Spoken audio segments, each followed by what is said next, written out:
Okay, so I showed you the base painting approach. What's fun about the base painting approach is you're really not limited by your photo reference. You know, you're just trying to fill up the space.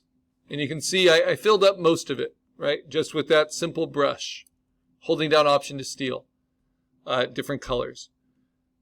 The next approach, this is a different way you can start your work, is a sketching approach. Like this versus this, right? This is all started with big shapes, and then you modify within the big shapes. This is just started with a loose sketch, and then you build up within the sketch. Now, what I want you to really realize is that sketching is not the same as digital inking. And digital painting is not the same as digital coloring. Remember, digital coloring goes behind a real or implied outline. So you're just drawing in order to know where to put your shapes, but you're still going to completely cover up your line art or your shapes, your sketch rather, with shapes by the end. So if I approach this as a sketcher, let me turn off the base painting. I'm going to call this my sketch base, or just my sketch layer. And I can just sketch this way. I'm going to use a smaller brush, and I'm just going to pick fairly innocuous, maybe like a blue line color. And let's make it a little bit bigger. And I'm going to rough in basic shapes for like the head, the beak, the neck, the torso, the wing, the back, the arc of the feathers, and then the squiggle of the tail. But what if you're not very comfortable drawing? That doesn't help. One advantage of digital is that we can rotoscope it. Even though I like the spontaneity of drawing, right? So let me erase that. How do you rotoscope? Well, you take from your reference image. So what's my hero reference? It's this. I like this photo the best, except I don't like that there's like a nut in the beak that I'll remove. I'm going to duplicate that.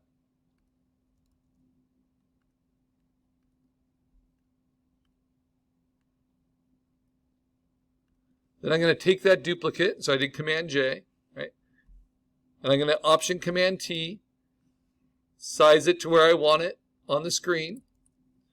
And I can even use warp and distort, try to get kind of a slightly better image, a little more interesting.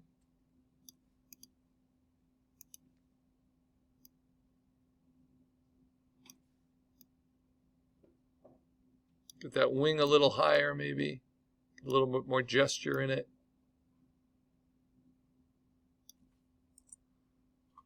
All right.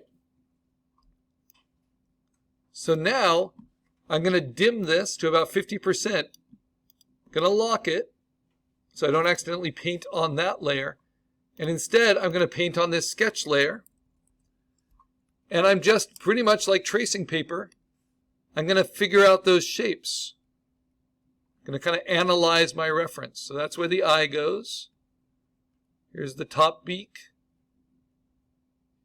Here's the bottom beak. Here's the wedge shape for the neck. Here's the rib cage. Here's the wing. You want to see where the joints are. The pin feathers.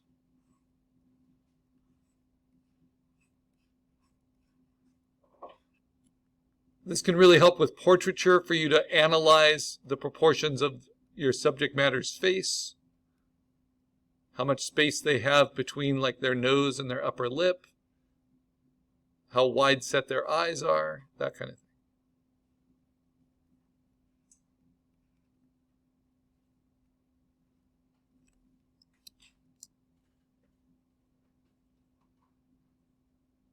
I'm even going to put in some shapes that aren't there in the photo reference for the feet.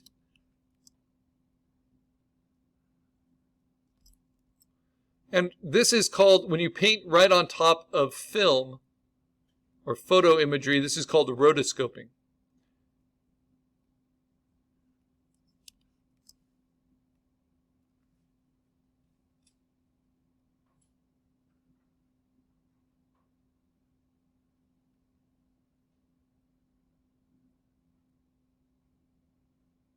And rotoscoping is what was used in the first Star Wars film to turn their, I think they were wooden sticks maybe, or plastic sticks that they used for the sword fights, to turn them into lightsabers, right? They just painted over each frame of film.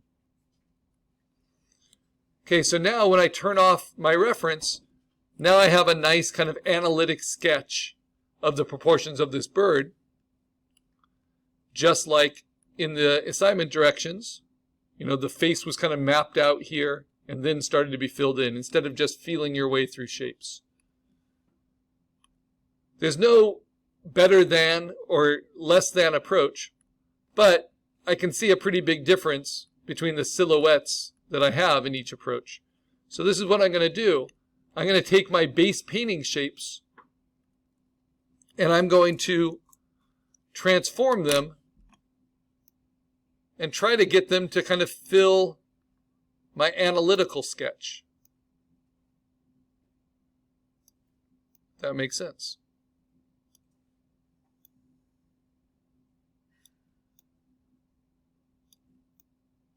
Because often when we just do something from observation, we have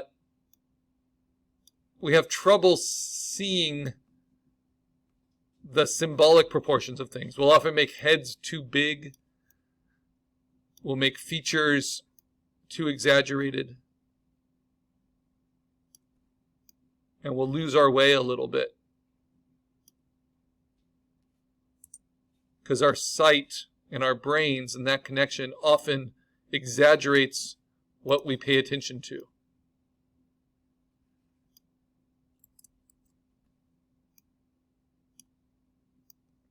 And this project is not about how closely you can match a photo reference, right? This project is just try to get a digital painting that really shows your interest. But I like the open mouth from this reference. So to me, this is a way of kind of interrogating your reference, finding what works best for you, what you want to add, what you're happy to leave out.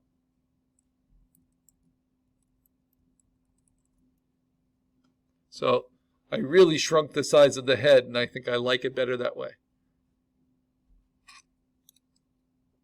And then I really underestimated the size of these feathers on its stomach. And those are nice. I like those. So now I'm going to continue my base paint layer underneath my sketch layer and start to fill some of these things in. And then we get to move on to refined paint. But I've got to fill in all the space first. It's what I call the kill whitey phase, because it makes it memorable. You don't want to have any of that white canvas showing underneath your paint subject. If you want white in an area, paint the white. And that's even easier for me because I replace the background with that cream color.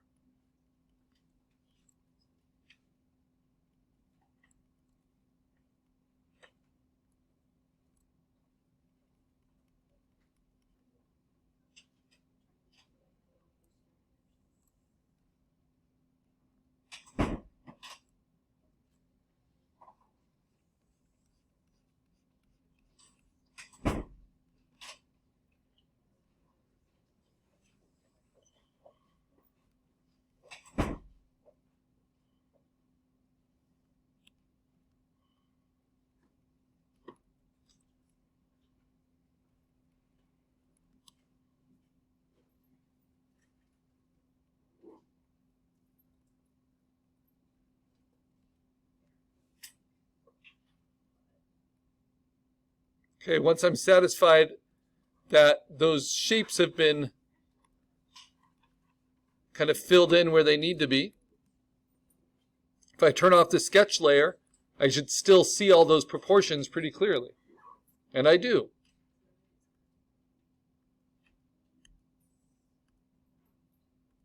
But if I want to define them a little bit more,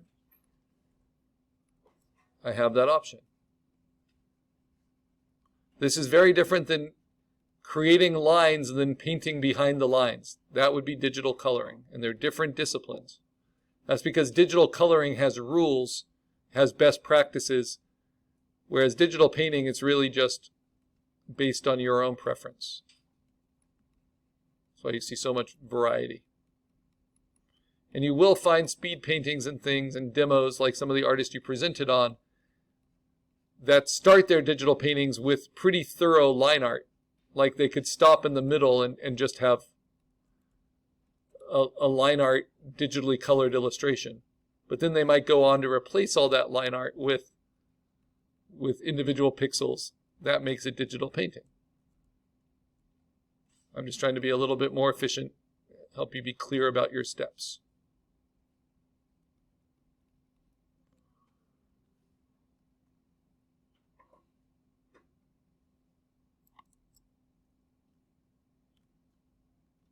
All right, I also want to establish some of my darkest darks. And it's best not to use black. So notice mine's kind of a greenish black. And it's best not to use bright white. That's why I'm using a lot of these kind of slightly off whites, kind of cream colored. And as you mix these with lower opacity onto your subject, they make new colors, right? Because they're showing at a lower opacity.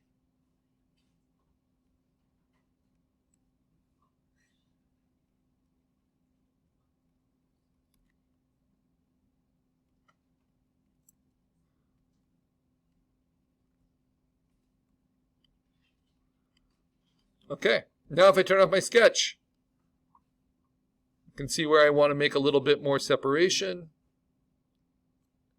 just between the chest and this wing that I've added.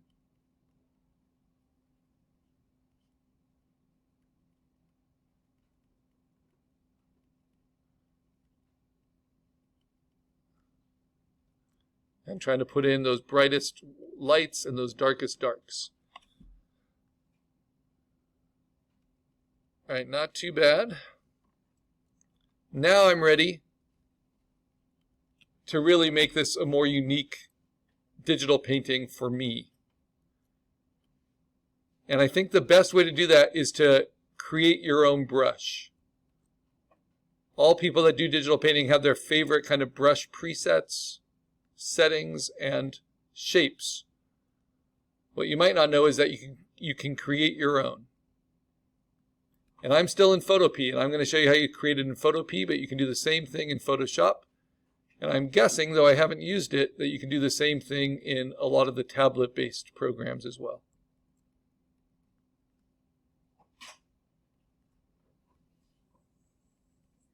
Like Procreate, or Fresco, or Clip Studio. So we're going to use that brush that we create, we're going to use it on our refined paint layer. And that's what comes next. So that's my base paint. Nothing else. Remember, if you want to delete from it, just use your magic wand. Just take things out. Change the silhouette.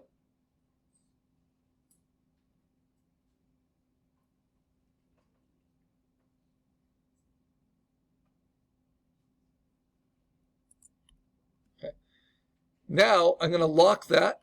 I'm going to lock my sketch layer. Keep it turned off. And I'm going to create a new layer called Refined Paint. But it's not going to look refined until I work on it for quite a bit.